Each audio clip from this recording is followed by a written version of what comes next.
Hey guys, it's Brooke here with another video. In this video, I'll be going through a few of the things I did being stuck at home due to the coronavirus. It's been a tough few months for some of us, and I hope that this video can maybe give you some ideas on what to do when you're sitting at home.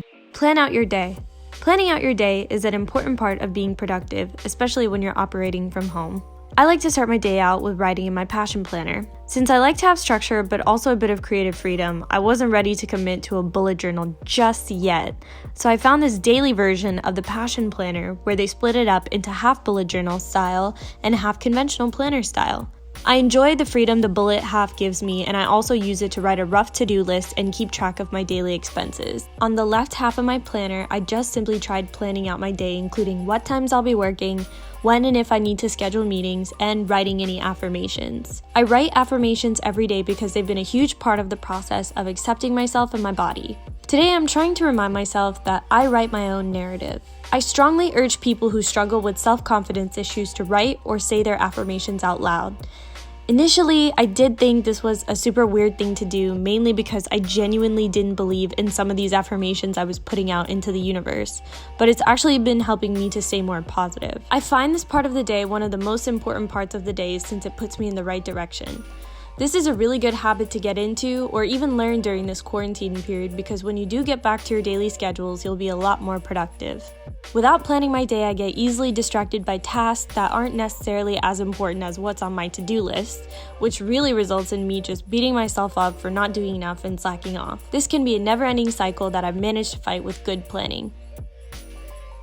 Reading books has always been one of my favorite hobbies. I was one of those kids who was always reading when I was in grade school. If any of you guys know what AR reading points are, I was AR Reader of the Week every week. However, since I went to college and started working, I've had less time to focus on books that actually interest me. Since I'm stuck in the house, I used any extra time I had during the day to catch up on books I've been putting off for years now. I think reading is a great distraction for people because you can almost create a movie in your head using your imagination. If you're not really into reading books, there are plenty of great podcasts and audiobooks out there that will interest you.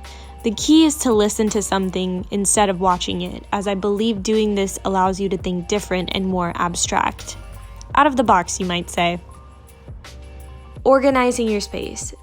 This is really important because having a clean space allows you to think more clearly, and in turn, when you think more clearly, you're more productive. It's important to declutter if you're going to be home for a long time. You want to be able to breathe. When I clean, I like to play some music and even light some incense to get myself motivated and in the mood. As someone who suffers from allergies, vacuuming and cleaning are a part of my daily routine. When you are cleaning, try to pick up clutter anywhere you see it. Try to organize and fold everything properly. Although some of these chores are tedious, I believe it helps make your home a lot more livable, and these are all good habits to have. I also plan on using this opportunity to create a workspace for myself since I've been working from home and trying to be productive while working on the couch, which hasn't been working out so well for me. Since I live in a somewhat studio-style apartment, I decided to make a small workspace for my dining table for now. Most of the time, as someone who works a 9 to 5, my apartment is usually in a permanent state of chaos. Because I've been working overtime lately, I've been leaving behind piles of dirty laundry and dishes, so I'm using this free time that I have now to face my biggest fears, aka my dishes.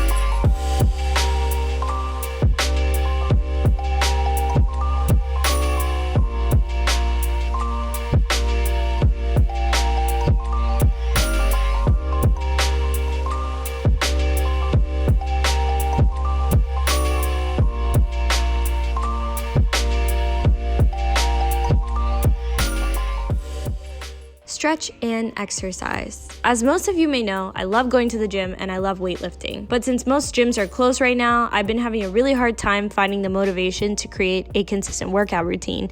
As you can see here, I decided to put on some workout gear and focus on HIIT workouts for the time being. I did squats, pulse squats, lunges, jumping squats, and a few push-ups. But honestly, anything you do will be effective as long as you're moving your body. Exercise increases serotonin levels, resulting in an instant mood boost, which will help you if you're feeling down during this time. As someone who suffers from seasonal depression and also hates being indoors for extended periods of time, exercising indoors has been helping me. Exercising also helps your blood circulate and is just a good habit to keep. Try something new, or old, or maybe even something that you gave up. Let me just start off by saying I absolutely hate meditating, but I have been told many times that meditation can help relieve any anxiety or negative feelings you may be having. I decided to download an app called Headspace. I started out with a short 3-minute deep breathing exercise to help me get into a meditation zone. I've actually been doing this for a few days, and I plan on moving up to a more advanced lesson once I ease myself into it.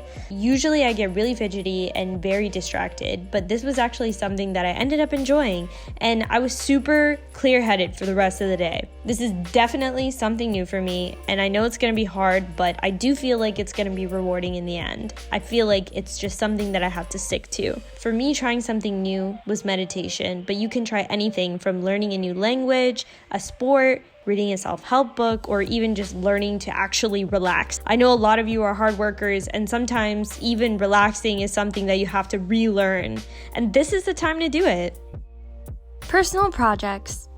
I used this time in quarantine to start my first personal project, which just so happens to be YouTube. I put my first video out last week, and I was surprised by all the love and motivation from my friends.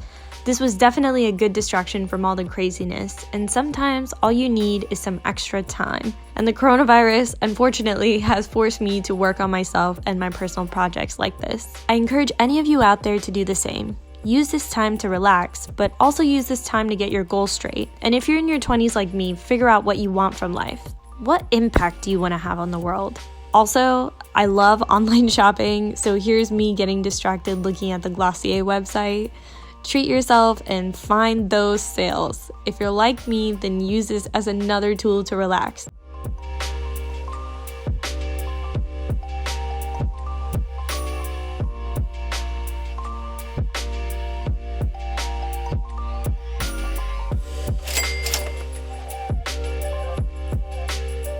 Have a Netflix party with your friends or yourself. Netflix is always a great way to spend time with close friends or family. These days, you can change up how you virtually hang out with your friends by watching a show together through FaceTime or through Netflix's new feature called Netflix Party. Some of my favorite genres include Bollywood movies and K-dramas. And one K-drama that I've been loving lately is a show called Itaewon Class.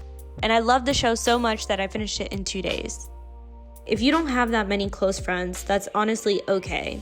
As someone who doesn't have a bajillion friends, this is actually one of my favorite pastimes. Also sparks. Make something that reminds you of your childhood or home. As an Indian American, chai was always a staple for my family. Growing up, my mom would use whole milk, ginger, and even make her own spice mix. Since I wanted to reminisce, I tried making my own version of the spice mix the other day, and it ended up being a total fail. So since I couldn't go out to the store, I decided to add 2 ready-made chai spice tea bags to some water and added some oat milk because I'm all about that dairy-free life. Every time I drink chai, I get flashbacks of being home with my mom, and it makes me feel happier and less stressed. You can try doing a similar experiment and using any ingredients you have at home to make a fun drink. I end this video with hope that some of the tips and advice I shared with you guys helps. I know this is a tough time for all of us, and some have it worse than others, but remember to be strong. You'll get through this. Oh, the nights when you couldn't sleep.